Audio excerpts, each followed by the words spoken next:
Welcome to MTG Friends. I'm Ryan. In this episode, we're going to talk about the differences between Hearthstone and MTGA Arena, Magic the Gathering Arena.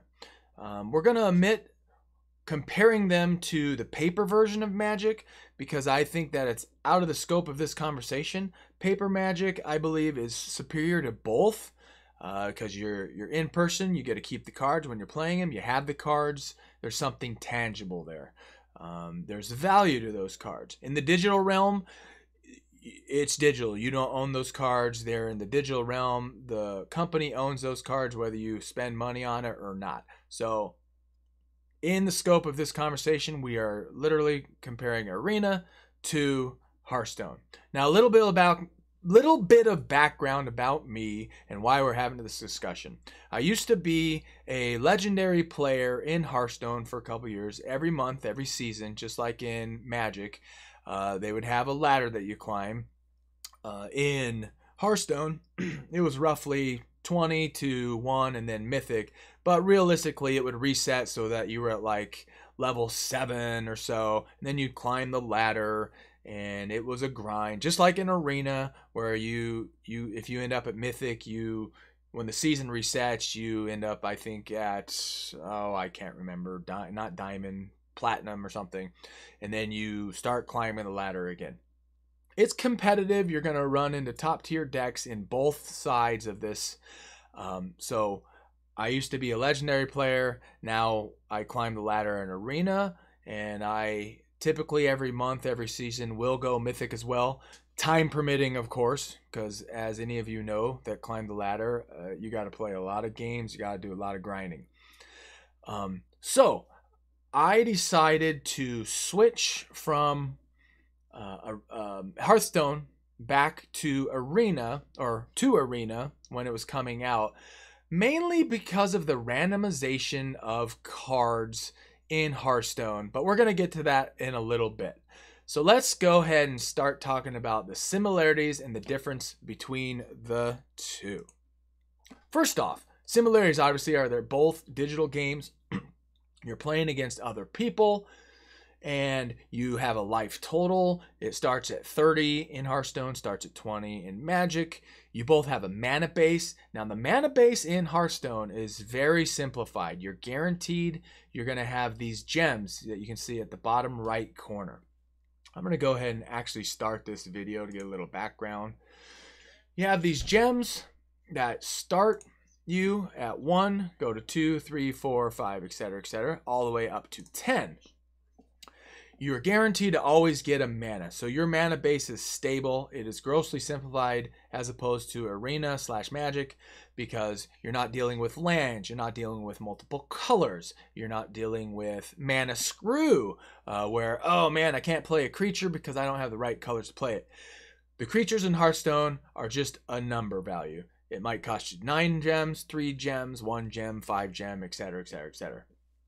So, in essence, you're guaranteed to be able to play a card as long as you got enough mana in your mana pool. So that is a similarity and also a big difference. The other similarities is you play creature spells. You play the equivalent of sorcery spells. The not same thing, is that good English? I don't know. The difference, a huge difference, is that in Hearthstone, you are absolutely a spectator on their turn. There are no such thing as instant spells. You play your turn and then you sit and you watch them. So you have to be thinking about your next turns, what you think they might do on their turn, because you cannot do any interrupts. You cannot intervene.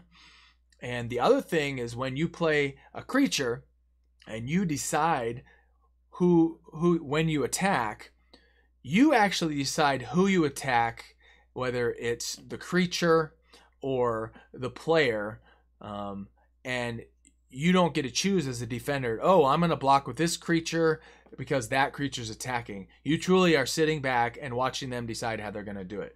Now, in this example right there, he just attacked a taunt creature, which means you have to get through that taunt creature before you can start going to face. To win the game, of course, you have to bring them down to 0 life. That wins you the game. It's a best of 3 usually, just like in Arena, although in Arena you can play a best of 1. You can also play best of 1s in Hearthstone, I believe. You have the hero in Hearthstone, which is a big difference between the two games. A hero is like a build. You get to use that hero. Like as you can see, the hero that I'm using in this particular game is a warrior. He's a paladin. There are other ones that are choices like mage, hunter, rogue, priest, shaman, druid, warlock. And those do something for you typically. Like the paladin, you can equip with equipment that you can attack with, and so does the warrior. These two particular builds are very equipment oriented, swords and that kinds of things. The hero is actually kind of a cool thing. It's one of the coolest things about Hearthstone. There are cards that you can play that will swap out your hero for other heroes that have other different special mechanics. It's an interesting way of playing. These are usually powerful cards. They usually are expensive cards. In terms of sorceries, like I was saying, like the one he just played, that particular sorcery buffs up your paladins. As you can see, instead of them being 1/1s, they are now 3/3s with taunt. And like I said before, you have to get through the taunt creatures before you can start taking down their life total. All right, another difference is in Hearthstone, you have a total of max of 2 of any particular card you can play in a deck. There are obviously no lands in the deck because you're just using gems, which automatically happen.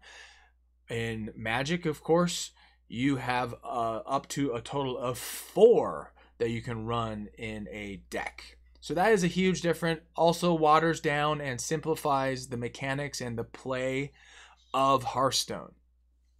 Now, hopefully this doesn't sound like just a huge Hearthstone bashing session, although it probably could be constituted, because it is fun to play. But I do absolutely feel that Magic the Gathering is a more mature, more robust game. Here's another example of randomization in Hearthstone, which I think is very problematic. You play this creature and he takes randomly one of the other creatures. Could it be the awesome 3/2 taunt or the garbage 1/1? Well, in that particular instance, it's the garbage 1/1. Coming up in the next turn, the next thing's going to happen. I'm going to play that exact same tech card. I can't remember what he's called. I haven't played for a while. But you have a field that is not as interactive as in Magic. But because it is a more simplified game, you tend to have players, a larger player pool maybe. However, at the beginning of this taping, I don't know who plays more, Hearthstone or Magic. But here it goes again, this randomization that I keep talking about. The mind control tech. He drops and it could be the 5/1 or it could be the garbage 1/1 again. I think that is a huge downside to Hearthstone.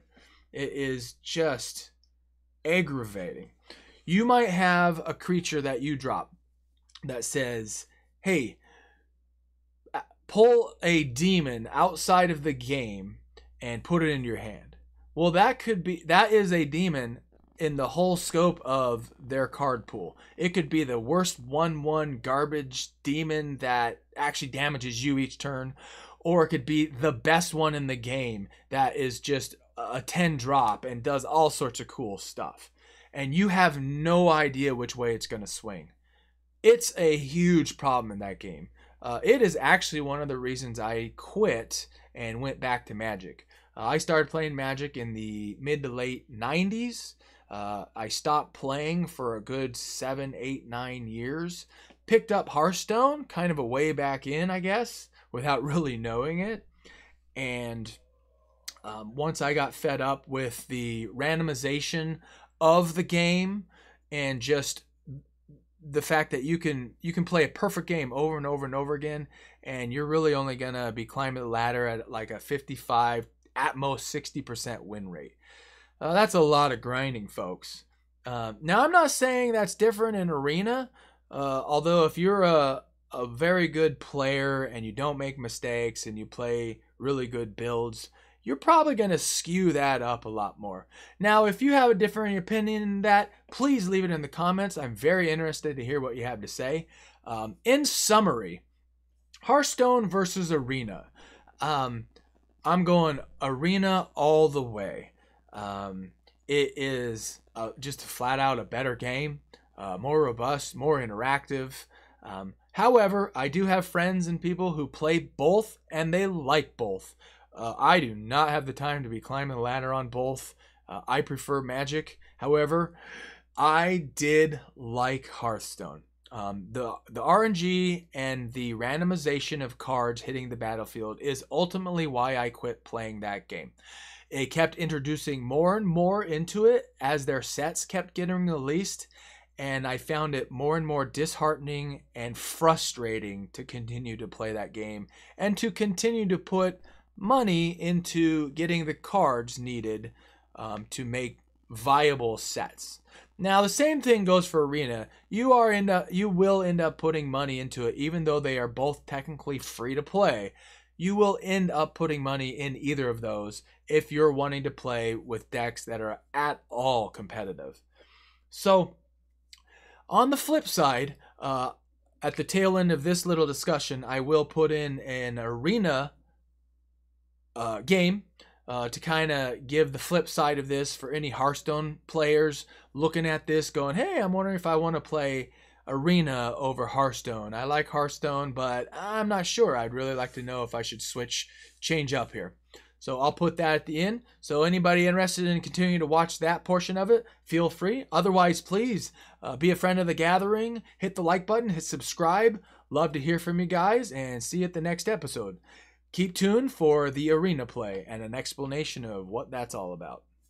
Thanks for tuning in.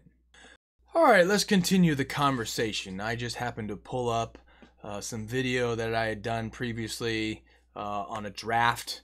This is mainly aimed towards you Hearthstone players that are thinking about playing Arena or want to know more, or paper Magic players that are like, well, is it worth playing Arena? So basically what this is, you know, you got a mana pool that's different. Instead of gems, you got land.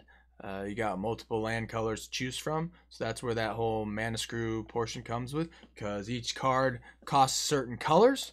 You got your creatures, you got your spells, your instants, your sorceries. Technically, a creature is a spell, and that matters. It is a more mature and robust card game, of course, because it has been around a long time. I absolutely believe that Hearthstone took a lot of its mechanics straight from MTG. In this particular instance, it looks like this draft was a red and a green against a black and a green for me. If you don't know what draft is, then there is another episode that is coming out soon about what is draft and why you should draft and is it fun. And yes, it is. The answer is yes. Drafting is super fun. It's very, very fun. You got creatures that cost a certain amount, just like in Hearthstone. You have 60 card decks. Actually, not to confuse the situation, but in draft, it's 40 card decks. But like I said, different episode. You have equipment. You have the creatures. The one thing you do not have in Magic is you don't have heroes and avatars like that. You are a planeswalker in the lore of Magic. You are the actual planeswalker, but there are planeswalker cards. Also, not to confuse the situation. So that's pretty much the gist of Magic. I went kind of into it already in the previous segment where we were doing the Hearthstone versus Magic. If you would like to see a more robust video about Arena, I'd be happy to make one, but it pretty much is self-explanatory. It's the paper version and digital.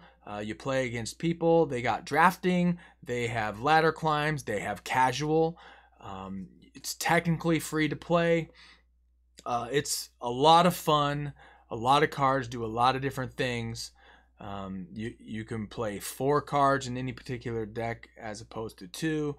You will get used to the land base. Often when you're first starting, you want to do monocolors, do monocolored decks, and then kind of slide into dual colors, you know, a red and a black or a blue and a white, that kind of thing. And then you run those colors accordingly. In a 60 card deck, you're going to want about 24 lands. And then really that's for another video. So thanks for tuning in. Be a friend of the gathering. Hit the like button. Hit the subscribe button. Put in the comments if there's something else you wanted to talk about. If you wanted me to be more descriptive in Arena. Otherwise, thanks for checking it out and have a good one.